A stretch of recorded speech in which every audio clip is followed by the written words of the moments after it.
या सगळ्या एकता नगर सोसायटीमध्ये सध्या रेस्क्यू ऑपरेशन राबवल्यानंतर या नागरिकांना आता सूचना देण्यासाठी हे सगळे यंत्रणा पथक जे आहेत ते वेगवेगळ्या यंत्रणेचा उपयोग करताना पाहायला मिळत आहे। जेसीबीच्या माध्यमातून या सगळ्यांना जे आहे ते सांगितलं जात आहे, अनाउन्स केलं जात आहे। अनाउन्समेंट करून जे आहे जर तुम्हाला काही मदत लागणार असेल तर ती मदत आम्हाला कळवा, अशा प्रकारचा मेसेज जो आहे, संदेश जो आहे तो या सगळ्या अधिकाऱ्यांकडून दिलेला पाहायला मिळतोय। कारण का पाणी पातळी आपण पाहतोय, पाणी मोठ्या प्रमाणामध्ये या सगळ्या परिसरामध्ये सध्या आलेला आहे आणि या पाण्याच्या माध्यमातून या सगळ्यांना जो आहे तो मोठा फटका बसलेला आहे। कारण का ज्या पद्धतीने 40,000 क्युसेकचा पाण्याचा विसर्ग जो आहे तो केला जातोय आणि हा विसर्ग करत असताना मोठ्या प्रमाणामध्ये नागरिकांना मागच्या वर्षी देखील फटका बसलेला होता। अनेक जण जे आहेत ते याच्यामुळे बाधित झालेले होते। अशी परिस्थिती सध्या उद्भवू नये म्हणून ही अनाउन्समेंट जी आहे ती या सगळ्यांकडून सध्या केली जाते। रोड क्षेत्रीय कार्यालयामार्फत सर्व नागरिकांना आवाहन करण्यात येते की पुणे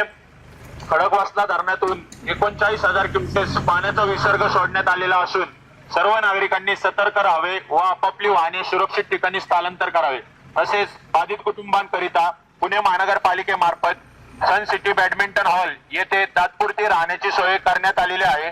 ज्या कुठल्या नागरिकांना स्थलांतर व्हायचे असेल त्यांनी मदत कक्षाशी संपर्क साधावा ही नम्र विनंती। अशा पद्धतीचा मेसेज जो आहे तो सगळ्यांना दिला जातोय आणि त्याच्या माध्यमातून जे आहे ते सांगितलं जात आहे की जर का तुम्हाला काही मदत लागणार असेल तर ती मदत हवी असेल तर आमच्याशी संपर्क करा। कारण का मोठ्या प्रमाणामध्ये पाण्याची पातळी अजून देखील पुढच्या काही काळामध्ये वाढू शकते। जर का घाटमाथ्यावरचा पाऊस थांबला नाही तर परिस्थिती जी आहे ती याहून बिकट होऊ शकते। त्यामुळे ही सगळी काळजी या यंत्रणेकडून सध्याच्या घडीला घेतली जात असल्याचे चित्र आपल्याला पाहायला मिळत आहे। कॅमेरा पर्सन दीप मिश्रासह रोहन कदम, जय महाराष्ट्र न्यूज, पुणे।